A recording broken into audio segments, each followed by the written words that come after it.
ನಮಸ್ಕಾರ. ಶ್ರೀಶಂಕರ ಭಕ್ತಿ ಚೈತನ್ಯ ಉತ್ಸಾಹಗಳ ಸಂಕೇತ. ನಾನು ಉಮಾ. ಶ್ರೀಶಂಕರ ಮ್ಯಾಟ್ರಿಮೋನಿ ಅರ್ಪಿಸುವ ಕಲ್ಯಾಣ ಮಸ್ತು ವಿಶೇಷ ನೇರಪ್ರಸಾರದ ಕಾರ್ಯಕ್ರಮಕ್ಕೆ ನಿಮ್ಮೆಲ್ಲರಿಗೂ ಆತ್ಮೀಯ ಸ್ವಾಗತ ಕೋರ್ತೇನೆ. ಆತ್ಮೀಯ ವೀಕ್ಷಕರೇ, ಇವತ್ತು ಶ್ರೀಶಂಕರ ಮ್ಯಾಟ್ರಿಮೋನಿಯಿಂದ ನಡೀತಿರುವಂಥ ಈ ನೇರಪ್ರಸಾರದಲ್ಲಿ ಕಲ್ಯಾಣ ಮಸ್ತು ನೇರಪ್ರಸಾರದಲ್ಲಿ ನಮ್ಮ ಜೊತೆ ಪ್ರಸಿದ್ಧ ಜ್ಯೋತಿಷಿಗಳು ಹಾಗೂ ಸಂಖ್ಯಾಶಾಸ್ತ್ರಜ್ಞರು ಗುರುಜಿ ನಾಗರಾಜ್ ಶರ್ಮಾ ಅವರಿದ್ದಾರೆ. ನಿಮ್ಮ ಜೊತೆ ಬಹಳಷ್ಟು ವಿಷಯವನ್ನು ಹಂಚಿಕೊಳ್ತಾರೆ. ನಿಮ್ಮೆಲ್ಲರ ಪರವಾಗಿ ನಾನು ಅವರಿಗೆ ಆತ್ಮೀಯ ಸ್ವಾಗತ ಕೋರ್ತೇನೆ. ನಮಸ್ಕಾರ ಗುರುಜಿ. ಶ್ರೀ ಗುರವೇ ನಮಃ. ಹಾಗೆ ಆತ್ಮೀಯ ವೀಕ್ಷಕರೇ, ನಮ್ಮ ಗುರುಜಿ ನಾಗರಾಜ್ ಶರ್ಮಾ ಅವ್ರ ಜೊತೆ ಇವತ್ತು ನೀವು ಮಾತಾಡುವಂತಹ ವಿಷಯ ಯಾವ ನಕ್ಷತ್ರದವರಿಗೆ ಯಾವ ಲಗ್ನದಲ್ಲಿ ವಿವಾಹ ಶುಭ ಇದೆ, ಹಾಗೆ ಏನಾದರೂ ತೊಂದರೆ ಇದೆಯಾ, ಯಾವ ರೀತಿಯ ಅಶುಭ ಇರುತ್ತೆ, ಆ ನಕ್ಷತ್ರಕ್ಕೂ ಆ ಲಗ್ನಕ್ಕೂ ಇರುವಂತಹ ಸಂಬಂಧದ ಕುರಿತಾಗಿ ಮಾತಾಡಬಹುದು. ಹಾಗೆ ಹುಟ್ಟಿದ ದಿನಾಂಕ, ಜನ್ಮ ದಿನಾಂಕದ ಅದರಿಂದ ವಿವಾಹ ದಿನಾಂಕ ಹೇಗೆ ಹೊಂದಾಣಿಕೆ ಆದರೆ ವಿವಾಹ ಶುಭ ಆಗುತ್ತೆ ಅಥವಾ ಅಶುಭ ಆಗುತ್ತೆ, ಈ ಒಂದು ವಿಷಯವಾಗಿ ನಿಮ್ಮ ಜೊತೆ ಗುರುಜಿ ನಾಗರಾಜ್ ಶರ್ಮಾ ಅವರು ಮಾತಾಡ್ತಾರೆ. ಈ ಟಾಪಿಕ್ ಮೇಲೆ ನೀವು ಸಹ ಪ್ರಶ್ನೆಗಳನ್ನು ಕೇಳ್ತಾ ಹೋಗ್ಬೋದು. ನೇರಪ್ರಸಾರದಲ್ಲಿ 080400111233 ಹಾಗೆ ಇನ್ನೊಂದು ಸಂಖ್ಯೆ 080400111234. ನೇರಪ್ರಸಾರದಲ್ಲಿ ನೀವು ನಮಗೆ ಕರೆ ಮಾಡಿ ಈ ನಕ್ಷತ್ರ ಮತ್ತು ಲಗ್ನ ಹಾಗೆ ಜನ್ಮ ದಿನಾಂಕದಿಂದ ವಿವಾಹ ದಿನಾಂಕದ ಸಂಬಂಧದ ಬಗ್ಗೆ ಮಾತಾಡಿ. ಹಾಗೆ ಹೆಚ್ಚಿನ ಮಾಹಿತಿಗೋಸ್ಕರ ಶ್ರೀಶಂಕರ ಮ್ಯಾಟ್ರಿಮೋನಿಗೆ ನೀವು ಸಹ ವೆಬ್ಸೈಟಲ್ಲಿ ಲಾಗಿನ್ ಆಗ್ಬೋದು. ಹಾಗೆ ಆಫೀಸ್ಗೆ ವಿಸಿಟ್ ಮಾಡಿ ನಿಮ್ಮ ವಧುವರರ ಅನ್ವೇಷಣೆಯ ಒಂದು ಫೋಟೋಸ್ ಅಥವಾ ಡೀಟೇಲ್ಸನ್ನು, ಪ್ರೊಫೈಲನ್ನು ಅಲ್ಲಿ ಬಂದು ಕೊಟ್ಟು ಎಲ್ಲ ವಿಷಯ ತಗೊಳ್ಬಹುದು ಅಂತ ಹೇಳ್ತಾ ನೇರಪ್ರಸಾರದಲ್ಲಿ ಬಹಳಷ್ಟು ವಿಷಯ ಚರ್ಚೆ ಮಾಡೋಣ. ಗುರುಜಿಯವರೇ, ಹಾಗೆ ಈಗ ನೀವು ಹೇಳಿದ್ರಿ ನಮ್ಮ ಕಲ್ಯಾಣ ಮಸ್ತು ನೇರಪ್ರಸಾರದಲ್ಲಿ ಯಾವ ನಕ್ಷತ್ರದವರಿಗೆ ಯಾವ ಲಗ್ನದಲ್ಲಿ ವಿವಾಹ ಶುಭ ಅಥವಾ ಹೇಗಿರುತ್ತೆ ಅಂತ. ಏನಿದು ಈ ನಕ್ಷತ್ರಕ್ಕೂ ಲಗ್ನಕ್ಕೂ ಸಂಬಂಧಗಳು ಹೇಗೆ? ಶ್ರೀ ಗುರವೇ ನಮಃ. ಓಂ ಪ್ರಣೋ ದೇವಿ ಸರಸ್ವತಿ ವಾಜೇ ಬಿರ್ವಾಜಿನೇವತಿ ಧೀನಾಮ ಮಿತ್ರವತ್ ವಾಗ್ದೇವ್ಯೈ ನಮಃ. ಲಕ್ಷ್ಮೀಶೋ ಭುವನತ್ರಯೇ ನಿವಸತೋ ದೇವಾನ್ ಮನುಷ್ಯೋರ್ಗಾನ್ ಸಂಸ್ಥಾಪೋತೋ ಕರುಣಾನಿಧಿ ಕರುಣಯಾ ಅಕರುಣಯಾ ಮಾರ್ಕಾಂಡವಂಶೀಯೋ. ಓಂ ಕೌಸಲ್ಯ ನಿಜಗರ್ಭ ಸಂಭವ ಕೃತೆ ಜನ್ಮನ್ಯ ಸಾಧಾರಣೆ ವಿರಜಾತೆ ಶ್ರೀ ರಘುನಾಯಕಸ್ಯ ಜನನಂ ದೇಯಾದಿದಂ ಮಂಗಳಂ. ಮಂಗಲಕರವಾಗಿರ್ತಕ್ಕಂತಹ ಕಾಳಿದಾಸಕೃತವಾಗಿರ್ತಕ್ಕಂಥ ಈ ಶ್ಲೋಕವನ್ನು ರಚನೆ ಮಾಡಿದಾಗ ಅಲ್ಲಿ ಹೇಳ್ತಾನೆ ಏನಂದರೆ, ಎಲ್ಲ ಒಂದು ಕಾರ್ಯಕ್ರಮವನ್ನು ಮಾಡಬೇಕಾದ್ರೆ ಯಾವುದೇ ಒಂದು ವಿವಾಹದಲ್ಲಿ ರಾಮ ಸೀತೆಯನ್ನು ತೆಗೆದುಕೊಂಡಿದ್ದಾರೆ. ಅದಕ್ಕೋಸ್ಕರವಾಗಿ ರಾಮ ಜನ್ಮ ಆಗಿದ್ದು ಸೀತೆಗೋಸ್ಕರವಾಗಿ ಅದು ಇರತಕ್ಕಂಥದ್ದು ನಾವು ಹಿಂದೆ ಪುರಾಣದಲ್ಲಿ ಕೇಳಿರ್ತಕ್ಕಂಥ ವಿಷ್ಣುವಿನ ಅವತಾರವಾಗಿ ಬಂದಿರತಕ್ಕಂಥ ವಿಶೇಷ ಆಗಿರ್ತಕ್ಕಂಥದ್ದಾಗಿದೆ. ಹಾಗೆ ಈ ಒಂದು ಸಂದರ್ಭದಲ್ಲಿ ನಾವು ಈ ಒಂದು ಶಂಕರ ವಾಹಿನಿಯಲ್ಲಿ ನಾವು ಇದು ಮಾಡ್ತಕ್ಕಂಥದ್ದು ವಿಶೇಷವಾಗಿರ್ತಕ್ಕಂಥ ಕಲ್ಯಾಣ ಮಸ್ತು, ಅದಕ್ಕೋಸ್ಕರ ಕಲ್ಯಾಣವಾಗಬೇಕು ಅಂತ ಹೇಳ್ತಕ್ಕಂಥ ಒಂದು ನಮ್ಮ ಆಶಯ. ಹಾಗೆ ನೀವು ಕೇಳ್ತಾ ಇದ್ದರೆ, ಈಗ ಯಾವ ನಕ್ಷತ್ರದಲ್ಲಿ ಯಾವ ರಾಶಿಯ ಫಲ ಬರಬೇಕು. ಕೆಲವೊಂದು ಏನಾಗುತ್ತೆ ಅಂತಂದರೆ, ಇವತ್ತು ಯಾವುದೋ ಒಂದು ನಕ್ಷತ್ರಕ್ಕೆ ಯಾವುದೋ ಒಂದು ರಾಶಿಯಿಂದಾಗಿ ಯಾವುದೋ ಒಂದು ನಕ್ಷತ್ರದ ಜೊತೆಗೆ ಮದುವೆಯನ್ನು ಮಾಡಿದಾಗ ವಿವಾಹದಲ್ಲಿ ತೊಂದರೆಗಳು ಬರ್ತಕ್ಕಂಥದ್ದು. ಈಗ ಒಂದು ಏನಾಗುತ್ತೆ ಅಂದರೆ, ಮದುವೆ ಆಗುವ ಸಮಯದಲ್ಲಿ ತುಂಬ ಚೆನ್ನಾಗಿರ್ತಾರೆ, ಗಂಡ ಹೆಂಡತಿ ಚೆನ್ನಾಗಿರ್ತಾರೆ ಅಂತ ಹೇಳ್ಬೋದು, ಅಥವಾ ಅವರ ಒಂದು ವಿವಾಹ ತುಂಬ ಜೋರಾಗಿ ಏನೋ ವಿಜೃಂಭಣೆಯಾಗಿ ಸಮಾರಂಭಗಳನ್ನು ಮಾಡಿ ಎಲ್ಲ ಮಾಡಿರ್ತಾರೆ. ಆದರೆ ಮದುವೆ ಆಗಿ ಕೆಲವೇ ದಿನಗಳಲ್ಲಿ ಏನೋ ಒಂದು ರೀತಿಯಲ್ಲಿ ಒಡಕುಗಳು, ಸಮರಸ ಇಲ್ಲದೆ ಇರ್ತಕ್ಕಂಥ ಅಲ್ಲಿ ಮನುಷ್ಯನಿಗೆ ವಿಶೇಷವಾಗಿ ವಿವಾಹ ಜೀವನದಲ್ಲಿ ಸಮರಸವೇ ಜೀವನ ಅಂತ ಹೇಳ್ತಾರೆ. ಆ ಸಮರಸನೇ ಕಳ್ಕೊಂಡ್ಬಿಡ್ತಾರೆ. ಯಾಕಂದರೆ ಆ ನಕ್ಷತ್ರದ ಒಂದು ಫಲ ಆಗಿರ್ಬೋದು, ಆ ನಕ್ಷತ್ರದಲ್ಲಿರ್ತಕ್ಕಂಥ ರಾಶಿಗಳ ಅಥವಾ ಆ ಒಂದು ರಾಶಿಯ ರಾಶ್ಯಾಧಿಪತಿ ಆಗಿರ್ಬೋದು, ನಕ್ಷತ್ರಾಧಿಪತಿ ಆಗಿರ್ಬೋದು, ಅದನ್ನು ತೆಗೆದುಕೊಂಡಾಗ ಏನಾಗುತ್ತೆ, ಏನೋ ಒಂದು ರೀತಿಯಲ್ಲಿ ಡಿಸ್ಟರ್ಬ್ ಆಗೋದು ಅವ್ರ ರಾಶಿಯ ಒಂದು ಅಧಿಪತಿಗಳನ್ನು ಯಾರ್ಯಾರಿದ್ದಾರೆ ಅದರ ಆಧಾರದ ಮೇಲೆ. ಯಾಕೆಂದರೆ ಉದಾಹರಣೆಗೆ ಹೇಳ್ತೇನೆ, ಒಂದು ಮೀನ ರಾಶಿಯಾಧಿಪತಿ ಆಗಿರ್ತಕ್ಕಂಥವ್ರು ಗುರು ಆಗಿರ್ತಾನೆ, ಅವನಿಗೆ ಶತ್ರು ರಾಶಿ ಆಗಿರ್ತಕ್ಕಂಥ ರಾಶಿ ಜೊತೆಗೆ ಅಂದರೆ ಆ ಒಂದು ಮೀನ ರಾಶಿಗೆ ಏನು ಅಧಿಕಾರಿ ಇದ್ದಾನೆ, ಗುರು ಇದ್ದಾನೆ, ಅವನಿಗೆ ಶತ್ರುವಾಗಿರ್ತಕ್ಕಂಥ ರಾಶಿ ಆಗಿರ್ತಕ್ಕಂಥದ್ದು ಅದು ರಾಹುವಿನ ನಕ್ಷತ್ರ ಅಂತಂದರೆ, ರಾಹುವಿಗೆ ನಮ್ಮ ಜ್ಯೋತಿಷ್ ಶಾಸ್ತ್ರದಲ್ಲಿ ಮಿಥುನ ರಾಶಿಯನ್ನು ಧನುಸ್ಸು ರಾಶಿಯನ್ನು ಕೊಡ್ತಾರೆ.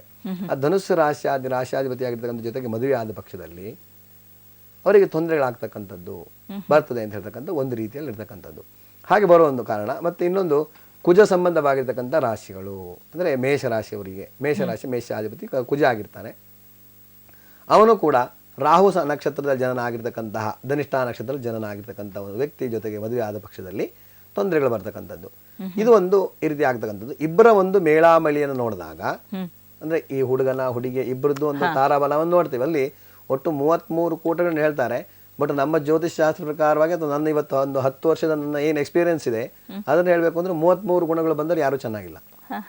ರೀಸನ್ ಏನಂತಂದರೆ, ಒಂದು ಉದಾಹರಣೆಗೆ ನಾವು ತಗೊಂಡ್ರೆ 2 ವಸ್ತುಗಳು ಸಮಾನಾಂತರವಾಗಿದ್ದರೆ ಅದು ಒಂದು ತೂಕವನ್ನು ಮಾಡಲಿಕ್ಕೆ ಆಗೋದಿಲ್ಲ, ಮಾಡುವ ಪ್ರಶ್ನೆನೇ ಬರೋದಿಲ್ಲ. ಒಂದು ಏರು ಕೆಳಗೆ ಸ್ವಲ್ಪ ಏರುಪೇರು ಇದ್ದ ಪಕ್ಷದಲ್ಲಿ 100% ಆಗಿ ಅಲ್ಲಿ ಏನೋ ಒಂದು ತೂಕವನ್ನು ಮಾಡಬಹುದು.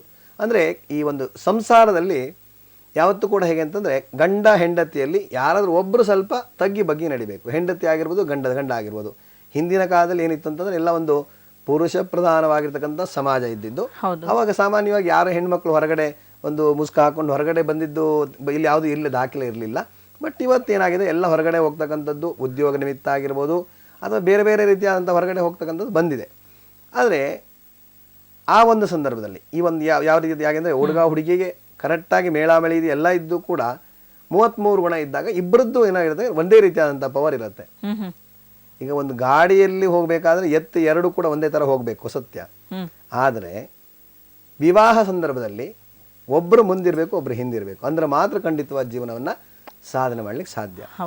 ಅದಕ್ಕೋಸ್ಕರವಾಗಿ ಆ ನಕ್ಷತ್ರಕ್ಕೆ ಯಾವ ನಕ್ಷತ್ರದಲ್ಲಿ ಬರುತ್ತೆ, ಯಾವ ರಾಶಿಯಲ್ಲಿ ಬರುತ್ತೆ, ಮತ್ತು ಈ ಒಂದು ಸಂದರ್ಭ ಏನು ಅಂತಂದರೆ, ಇಬ್ಬರ ಜಾತಕ ಪ್ರಕಾರವಾಗಿ ಬರ್ತಕ್ಕಂಥ ನಕ್ಷತ್ರಕ್ಕೆ ಅಥವಾ ವಿಶೇಷವಾಗಿ ವರನ ನಕ್ಷತ್ರವನ್ನು ತೆಗೆದುಕೊಂಡು ನಕ್ಷತ್ರಕ್ಕೆ ತಾರಾಬಲವನ್ನು ನೋಡ್ತಕ್ಕಂಥದ್ದು ಅಂತ ಹೇಳ್ತದೆ. ಆ ನಕ್ಷತ್ರಕ್ಕೆ ಜನ್ಮ ತಾರೆ, ಮಿತ್ರ ತಾರೆ, ಪರಮ ಮಿತ್ರ ತಾರೆ, ಪ್ರತಿರಿಕ್ತ ತಾರೆ, ಸಾಧಕ ತಾರೆ, ಹೀಗೆ ತಾರಾಬಲಗಳು ಒಂದು 8-9 ಇದೆ.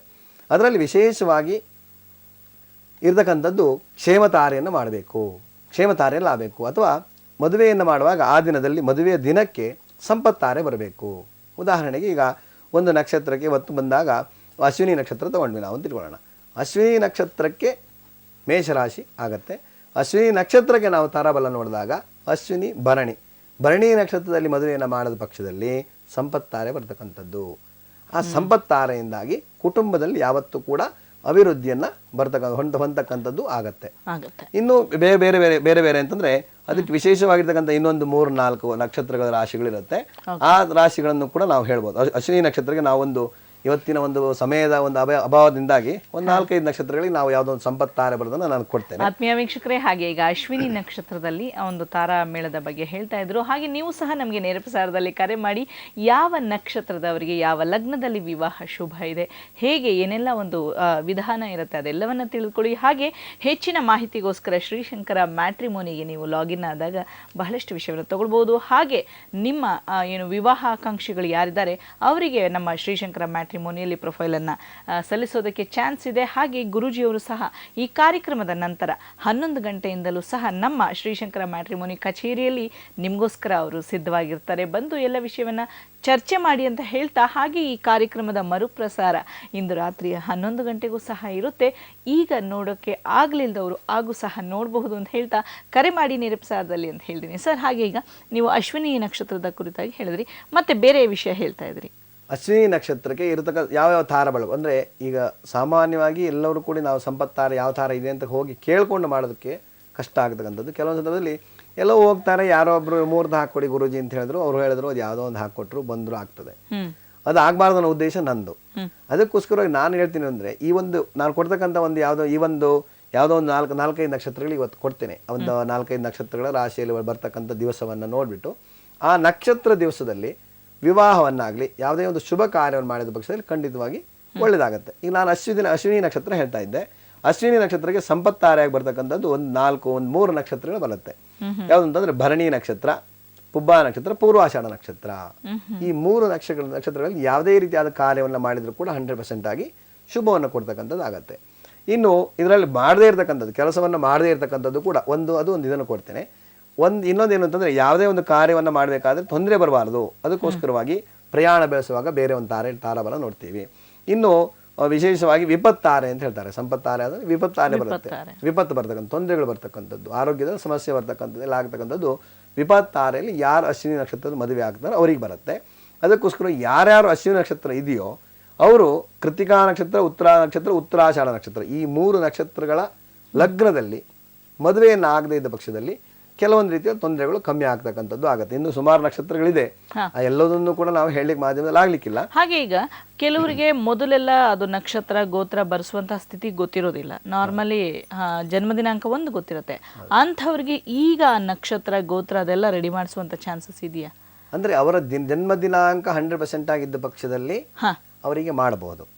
ಇವತ್ತು ಸೌಲಭ್ಯ ಇದೆ, ಇವತ್ತು ಎಲ್ಲ ರೀತಿ ನಾವು ಯಾವುದೇ ಒಂದು ನಮ್ಮಲ್ಲಿ ಬಂದು ನಾವು ಜಾತಗಳನ್ನ ಕುಂಡಲಿಗಳನ್ನ ರೆಡಿ ಮಾಡಿ ನಿಮ್ಗೆ ಮುಂದೆ ಏನಾಗುತ್ತೆ ಫ್ಯೂಚರ್, ಇವತ್ತಿನ ದಿನ ಬಂದ್ರೆ ಇನ್ನು 10 ವರ್ಷದವರೆಗೆ ಆಗಿರ್ಬೋದು, 50 ವರ್ಷ ಆಗಿರ್ಬೋದು, ಅವ್ರ ಬದುಕು ಇರುವವರಿಗೆ ಯಾರಿಗೂ. ನಮ್ಮಲ್ಲಿ ಇನ್ನೊಂದು ಹೇಳ್ತೀವಿ, ಯಾವುದೇ ಒಂದು ಜ್ಯೋತಿಷ್ಯವನ್ನ ಬಲ್ಲಂತವರು ಯಾರೊಬ್ಬರಿಗೂ ಕೂಡ ಯಾರೋ ಒಂದು ಆಯುರ್ದಾಯ ಅಂದ್ರೆ ಆಯಸ್ಸನ್ನ ಹೇಳೋದಿಲ್ಲ, ಹೇಳಬಾರದು ಅಂತ ಇದೆ. ಎಷ್ಟು ವರ್ಷ ಅವರು ರೀಸನ್ ಏನು ಅಂತಂದ್ರೆ ಅವ್ರೀಗ ಈಗ ಒಬ್ಬ ವ್ಯಕ್ತಿಗೆ ನಾವಿವತ್ತು 60 ವರ್ಷ ಬದುಕ್ತಿ ಹೋಗಪ್ಪ ಅಂತ ಒಂದು ಹೇಳ್ಬಿಟ್ಟು ಅಂತ ಇಟ್ಕೊಳ್ಳಿ, ಮನಸ್ಸು ಯೋಚನೆ ಮಾಡ್ತಾರೆ 58 ವರ್ಷ ಆಗುತ್ತೆ, ನಾನು ಇನ್ನು 2 ವರ್ಷ ಇರ್ತೀನಿ ಅಂತ ಹೇಳ್ಬಿಟ್ಟು ಏನ್ ಮಾಡ್ತಾನೆ, ಅವನ ಚಿಂತೆ ಜಾತಿ ಆಗಿ ದಿನ ಕೊರಗಿ ಏನ್ ಮಾಡ್ತಾನೆ 59ಕ್ಕೆ ಡಮಾರ ಆಗ್ಬಿಡ್ತಾನೆ.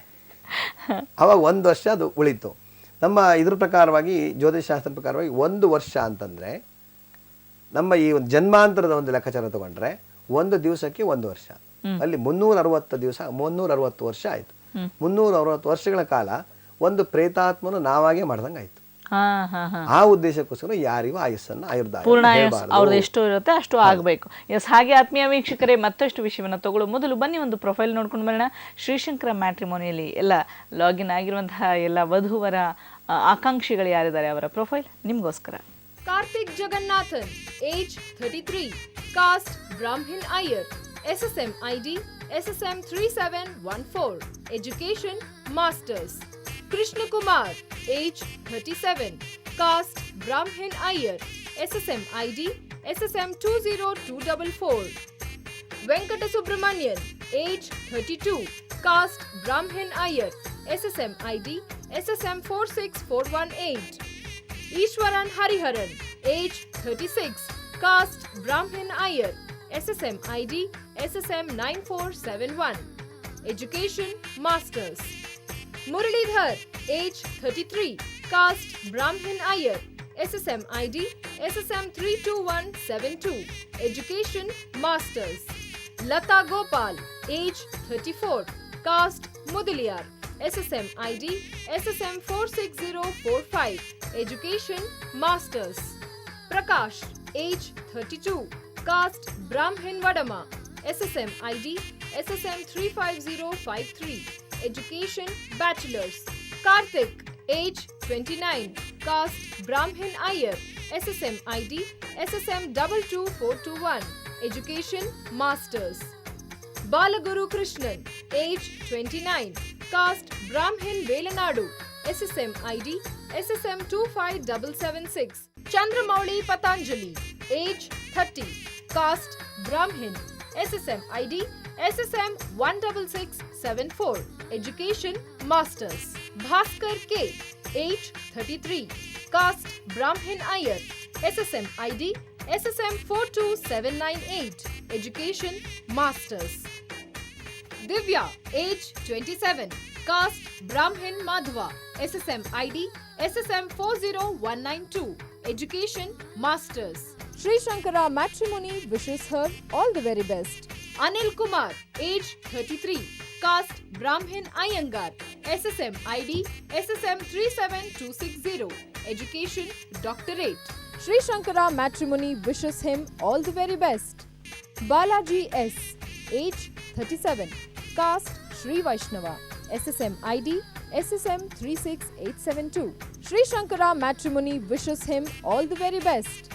Gopinath, age 34, caste Brahmin Smartha, SSM ID SSM 15056. Educational qualification Masters. Sri Shankara Matrimony wishes him all the very best. Gangadhar, age 40, caste Brahmin Iyer, SSM ID SSM 25680. Education High School. Sri Shankara Matrimony wishes him all the very best. Krishnamurti, age 28, caste Brahmin Madhva, SSM ID SSM 37916. Education Masters. Sri Shankara Matrimony wishes him all the very best. Shri Ram, age 36, caste Brahmin Iyer, SSM ID SSM 2391. Education Masters. Sri Shankara Matrimony wishes him all the very best. Pawan Kumar, age 33, caste Brahmin Madhva, SSM ID SSM 37259. Education Diploma. Sri Shankara Matrimony wishes him all the very best. Manoj, age 36, caste Brahmin Smartha, SSM ID SSM 22146. Education Masters. Sri Shankara Matrimony wishes him all the very best. Harish, age 28, caste Brahmin Iyer, SSM ID SSM 175. Education Masters. Sri Shankara Matrimony wishes him all the very best. Karthik, age 33, caste Brahmin Iyer, SSM ID SSM 3714. Education Masters. Sri Shankara Matrimony wishes him all the very best. Ram Kumar, age 34, caste Brahmin Iyer, SSM ID SSM 4145. Education Masters. Sri Shankara Matrimony wishes him all the very best. Partha Sarathi, age 37, caste Sri Vaishnava, SSM ID SSM 10996. Education Bachelors. Sri Shankara Matrimony wishes him all the very best. Ravi Shankar, age 39, caste Brahmin Iyer, SSM ID SSM 15128. Sri Shankara Matrimony wishes him all the very best. Shivakumar, age 46, caste Brahmin Iyer, SSM ID SSM 20908. Education Masters. Sri Shankara Matrimony wishes him all the very best. ಆತ್ಮೀಯ ವೀಕ್ಷಕರೇ, ಹಾಗೆ profile ನೋಡಿದ್ರಿ. ನೀವು ಸಹ ಯಾರಾದರೂ ಮದುವೆಯ ಸಂಬಂಧವಾಗಿ ಬಹಳಷ್ಟು ವಿಷಯವನ್ನು ತಿಳ್ಕೊಳ್ಬೇಕು ಅಂತಿದ್ರೆ ನಮ್ಮ ಶ್ರೀಶಂಕರ ಮ್ಯಾಟ್ರಿಮೋನಿಗೆ ನೀವು ಸಹ ಲಾಗಿನ್ ಆಗ್ಬೋದು. www.srishankaramatrimony.comಗೆ ನೀವು ಸಹ ಲಾಗಿನ್ ಆದರೆ ಮತ್ತು ನಮ್ಮ ಶ್ರೀಶಂಕರ ಒಂದು ವಾಹಿನಿಯಿಂದ ಬಂದಿರುವಂತಹ ಜ್ಞಾನಶಂಕರ ಮಾಸಿಕ ಪತ್ರಿಕೆಯಲ್ಲೂ ಸಹ ನಿಮ್ಮ ಒಂದು ಪ್ರೊಫೈಲ್ ಕಳಿಸಿದ್ರೆ ಅದರಲ್ಲೂ ಸಹ ನೀವು ಪ್ರೊಫೈಲ್ನ ಕೊಟ್ಟು ಎಂದು ಪ್ರಚಾರ ಕೊಡಬಹುದು, ಬಹಳಷ್ಟು ಮಾಹಿತಿನ ತಗೊಳ್ಬೋದು ಅಂತ ಹೇಳ್ತಾ, ಗುರೂಜಿ ಅವರು ಇವತ್ತು ಮಾತಾಡ್ತಾ ಇದ್ದಾರೆ ಯಾವ ನಕ್ಷತ್ರದವರಿಗೆ ಯಾವ ಲಗ್ನದಲ್ಲಿ ವಿವಾಹ ಶುಭ ಇದೆ ಮತ್ತು ಏನಾದರೂ ತೊಂದರೆಗಳಿರುತ್ತಾ ಆ ಎಲ್ಲ ವಿಷಯವನ್ನು ನೀವು ಕಾಲ್ ಮಾಡಿ ನಮ್ಮ ಜೊತೆ ಮಾತಾಡ್ತಾ ಕೇಳ್ತಾ ಹೋಗಿ ಅಂತ ಹೇಳ್ತಾ, ಹಾಗೆ ಗುರೂಜಿಯವರೇ ಈಗ ನೀವು ನಕ್ಷತ್ರದ ಕುರಿತಾಗಿ ವಿಷಯವನ್ನು ಹೇಳ್ತಾ ಇದ್ರಿ. ಮತ್ತು ಇನ್ನೊಂದು ವಿಷಯ ಇದೆ, ಜನ್ಮ ದಿನಾಂಕಕ್ಕೂ ವಿವಾಹ ದಿನಾಂಕಕ್ಕೂ ಒಂದು ಸಂಬಂಧ ಇರುತ್ತೆ, ಅದರಲ್ಲೂ ಸಹ ವಿವಾಹ ಶುಭ ಇದೆ ಅಶುಭ ಇದೆ ಅಂತ ಏನು ಹೇಳ್ತೀರಾ ನೀವು ಅದಕ್ಕೆ? ಇವಾಗ ವಿವಾಹ ದಿನಾಂಕಕ್ಕೂ ಜನ್ಮ ದಿನಾಂಕಕ್ಕೂ ಒಂದು ರಿಲೇಶನ್ಶಿಪ್ ಇದ್ದೇ ಇದೆ. ಯಾಕೆಂತಂದರೆ ಆ ದಿನದ ನಕ್ಷತ್ರ ಯಾವ್ದು ಬರುತ್ತೆ, ಒಂದು ವಿಶೇಷ ನೋಡಿ, ಯಾವುದೇ ಸಂಖ್ಯಾಶಾಸ್ತ್ರ ತಗೋಬೋದು, ಸ್ವರ ಜ್ಯೋತಿಷ್ಯ ತಗೋಬೋದು, ಚಕ್ಷುರ್ಮತಿ ತಗೋಬೋದು ಅಥವಾ ಪಾಮಿಸ್ಟ್ರಿ, ಯಾವುದೇ ನೀವು ಜ್ಯೋತಿಷ್ ಶಾಸ್ತ್ರದ ಯಾವುದೇ ತಗೊಂಡ್ರು ಕೂಡ ಮೂಲತಃ ಬರ್ತಕ್ಕಂಥದ್ದು ಜ್ಯೋತಿಷ್ ಶಾಸ್ತ್ರ ಆಧಾರ. ಸೊ ಜ್ಯೋತಿಷ್ ಶಾಸ್ತ್ರ ಅಂದರೆ ಏನಂದರೆ ಸೂರ್ಯನ ಒಂದು ಬೆಳಕಿನ ಒಂದು ವಿಧಾನದಿಂದ ಬೆಳಕಿನ ಒಂದು ಆಧಾರದಲ್ಲಿ ಹೇಳ್ತಕ್ಕಂಥ ಒಂದು ಶಾಸ್ತ್ರ, ಅದು ಒಂದು ವಿಜ್ಞಾನ. ಇದು ಕೂಡ ಒಂದು ವಿಜ್ಞಾನನೇ, ಇದು ಯಾವುದು ಸೈನ್ಸ್. ಇದು ಕೂಡ ಇದೆಲ್ಲ ಏನಂದರೆ ಋಗ್ಗಜು ಸಾಮ ಅಥರ್ವಣ ಛಂದಾಂಸಿ ಅಂತ ಹೇಳ್ತಾರೆ. ಅಂದರೆ 4 ವೇದಗಳಲ್ಲಿ ಇದು ಒಂದು. ಅಥರ್ವಣ ವೇದದಲ್ಲಿ ನಾವು ಮಾಡ್ತಕ್ಕಂಥ ಒಂದು ಟಿವಿ ಕ್ಯಾಮ್ರಾ ಇದೆಲ್ಲ ಏನೂ ಕೂಡ ಅಥರ್ವಣ ವಿದ್ಯೆ. ಮತ್ತು ಅದರಲ್ಲಿ ಅಥರ್ವಣ ವಿದ್ಯೆಯಲ್ಲಿ ಕ್ಷುದ್ರ ಗ್ರಹಗಳನ್ನು ಆವಾದನೆ ಮಾಡ್ತಕ್ಕಂಥದ್ದು, ಅಂದರೆ ಮಂತ್ರವಾದಿಗಳು ಇತ್ಯಾದಿ ಮಾಡ್ತಕ್ಕಂಥದ್ದು ಇರುತ್ತೆ. ಶುಭವಾಗಿರ್ತಕ್ಕಂಥ ಋಗ್ವೇದ, ಯಜುರ್ವೇದ, ಸಾಮವೇದ, ಈ 3 ಮಂತ್ರಗಳು. ಸಾಮವೇದ ಒಂದು ಸಂಗೀತ, ನಾವು ಯಾವತ್ತು ಹೇಳ್ತೀವಿ ಅಲ್ಲಿ ಯಾವುದೇ ಒಂದು ಸಮಯದಲ್ಲೂ ಕೂಡ ಸಾಮವೇದ ಸಂಗೀತ ಅಂತಂದರೆ ಸಾಮವೇದ. ಸಂಗೀತವನ್ನು ನಾವು ಅಕಾರದಿಂದ ಅಲ್ಲಿ ಸ್ವರಗಳನ್ನು ಕೊಡ್ತೀವಿ, 7 ಸ್ವರಗಳನ್ನು, 7 ಸ್ವರಗಳನ್ನು ಕೊಡ್ತೀವಿ ನಾವು. ಅದೇ ರೀತಿಯಾಗಿ ಈ ಒಂದು ಸಾಮವೇದದಲ್ಲಿ ಕೂಡ ನಾವು ನಾರ್ತ್ ಸೈಡಲ್ಲಿ ಹೋದರೆ ವಿಶೇಷವಾಗಿ ಒಂದು ಮಂತ್ರ ಹೇಳ್ತಾರೆ, ಅಲ್ಲಿ ಚಿಕ್ಕದ ಒಂದೇ ಒಂದು ಇದು ಹೇಳ್ತೀನಿ ನಾನು. ಒಂದು ಮಂತ್ರವನ್ನು ಹೇಳಬೇಕಾದ್ರೆ ಇದಕ್ಕೆ ಒಂದು ವಿಶೇಷವಾಗಿರ್ತಕ್ಕಂಥ ಆಲಾಪನೆ ಸೇರಿಸ್ಕೊಂಡು ಹೋಗ್ತಾರೆ. ಅಲ್ಲಿ ಒಂದು ಚಿಕ್ಕದಾದಂಥ ಒಂದು ಇದಕ್ಕೆ ಹೇಳ್ತಾನೆ ನೋಡಿ. ಈಗ ಒಂದು ನಾರ್ತ್ ಸೈಡಲ್ಲಿ ಹೋದರೆ ಸಾಮವೇದದಲ್ಲಿ ಒಂದು ಚಿಕ್ಕದಾದ ಮಂತ್ರ, ಏದತ್ ಸಾಮ